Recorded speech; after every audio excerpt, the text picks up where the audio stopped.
Hello and welcome top defence news की एक fresh episode में आप सबको तहे दिल से स्वागत है। मैं मनोज आपके साथ। फ्रेंड्स, आज की इस टॉपिक में हम बात करेंगे न्यू डिफेंस डील के तहत। जी हाँ फ्रेंड्स, आप बिल्कुल सही और सही सुन रहे हो। आज की इस टॉपिक में हम बात करेंगे न्यू लेटेस्ट ब्रेकिंग न्यूज जो कि डिफेंस डील के तहत अपडेट हो रहा है। आज हम बात करेंगे भारत की सबसे बड़ी और निजी क्षेत्र में प्रमुख भूमिका वाले भारत के निर्माता उपकरण के साथ 60,000 करोड़ का बदलाव मिलने वाला है आने वाला दिन में, जो कि भारत के लिए काफ़ी हद तक एक अच्छा खबर आप बता सकते हैं। वहीं पर मेक इन इंडिया के तहत भारत आगे बढ़ रहा है। भारत की SU-30 MKI लड़ाकू विमान को निजी क्षेत्र की बड़ी भागीदारी के साथ 60,000 करोड़ की रुपए की उन्नयन के लिए निर्धारित किया गया है। इसके बारे में आज हम बात करेंगे। इससे भारत को क्या क्या बेनिफिट हो सकता है और आने वाला दिन में Bharat make in India, made in India और आत्मनिर्भर भारत के तहत किस हिसाब से काम कर रहा है, जहां तक 2024-25 के तहत भी हम इसके बारे में बात करेंगे। भारत की सुखई SU-30 MKI बेड़े में बदलाव किया जा रहा है, जो देश की निजी क्षेत्र की सहयोग से लड़ाकू विमान के मिशन और नियंत्रण प्रणाली के तहत आगे बढ़ रहा है। न्यू रैडर और इलेक्ट्रॉनिक युद्ध हथियार से लैस करने वाले इस परियोजना पर 60,000 करोड़ रुपया की भारी लागत आने की उम्मीद है और हिंदुस्तान एरोनॉटिक लिमिटेड यानी कि HAL को ये काम सौंपा गया है। वहीं पर उन्नयन, रक्षा और अनुसंधान और विकास संगठन DRDO के तहत इसकी समर्थन से किया जा रहा है। यदि मैं बात करूं, और आवश्यक अधिकरण के घटक और निजी कंपनी से प्राप्त किए जाएंगे।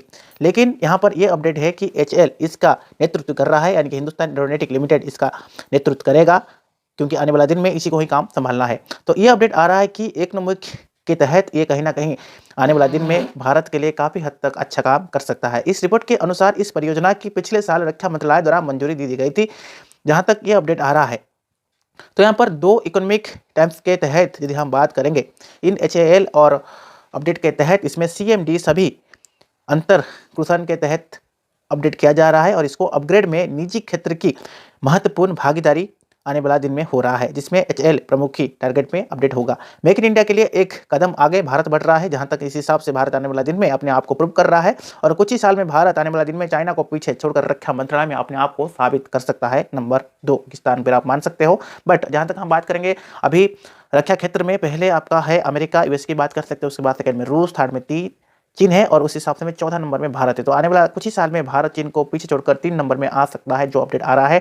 तो वायुसेना ने अपने विमान को अपग्रेड करने की परियोजना की 2 चरण में विभाजित करते हुए तेजी से आगे बढ़ा रहा है। जहां तक हम बात करेंगे पारंपरिक चरण के तहत, इस हिसाब से एविनेशंस और रैडर स्थापित करने पर केंद्रित हो रहा है, जबकि दूसरी चरण उड़ान में नियंत्रण और प्रणाली के तहत ये आगे बढ़ रहा है।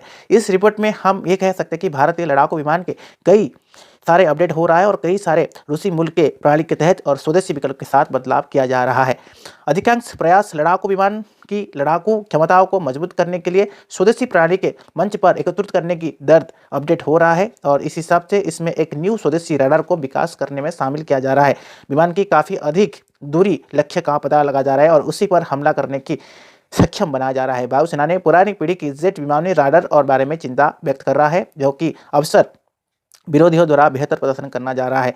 जहाँ तक हम व्यापक उन्नयन की बात करेंगे तो इस हिसाब से जो अपडेट आ रहा है, इटी ने यह बताया कि अधिकांश काम से स्वदेशी सिस्टम शामिल होगी, जिन्हें युद्ध में बढ़त दिया जाएगा और उस हिसाब से इस प्लेटफॉर्म पर फिट किया जाएगा। तो इसमें एक नया स्वदेशी राडार सिस्टम शामिल है, जैसे अधिक दूरी पर लक्ष्य का पता लगाने और उस पर हमला करने के लिए डिजाइन किया गया है, जो कि पुरानी जेट या राडार तकनीक को अपडेट कर रहा है और सीमाओं के संबंधित करने जा रहा है। इस हिसाब से कहीं ना कहीं इसको उपयोग किया जा रहा है और इसको बेहतर प्रदर्शन करने के लिए हमारे देश में इसके ऊपर काम कर रहा है। पहले चरण में विमान की आने वाले खतरों की रोकना और दुश्मन की संचार की मदद करने के लिए एक नया इलेक्ट्रॉनिक वेरीफायर सिस्टम्स भी लेस किया जाएगा। साथ ही हवा से हवा और हवा से जमीन पर मार करने वाले लक्ष्यों के साथ साथ युवा और तंत्र के लिए न्यू घरेलू उत्पादन के तहत इसको अपडेट किया जाएगा। इन न्यू प्रणाली के तहत यदि हम बात करेंगे, एकीकरण एक ही साल और शुरू होने की उम्मीद किया जा रहा है।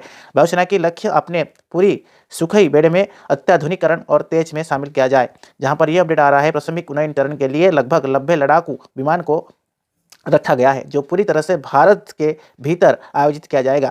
भारत में इसमें 272 लड़ाकू विमान रूसी से खरीदेगा, जो कि वायुसेना की परिचालन और क्षमताओं को केंद्र में शामिल किया जाएगा। पिछले साल 11,000 करोड़ से 12 जेट की अतिरिक्त ऑर्डर की मंजूरी दी गई थी, जिसमें HAL 50% से अधिक स्वदेशी अपडेट के तहत या स्वदेशी फाइटर जेट के साथ इन विमानों की निर्माण कर रहा था। जहां तक ये अपडेट आ रहा है, वियतनाम, मलेशिया, इंडोनेशिया और अर्जेंटीना जैसे देश 600 से अधिक SU-27-32 विमान के उद्यपत और विमान के तहत परियोजना यंत्रों को महत्वपूर्ण निर्यात बाजार में अपडेट कर रहा है। फ्रेंड्स।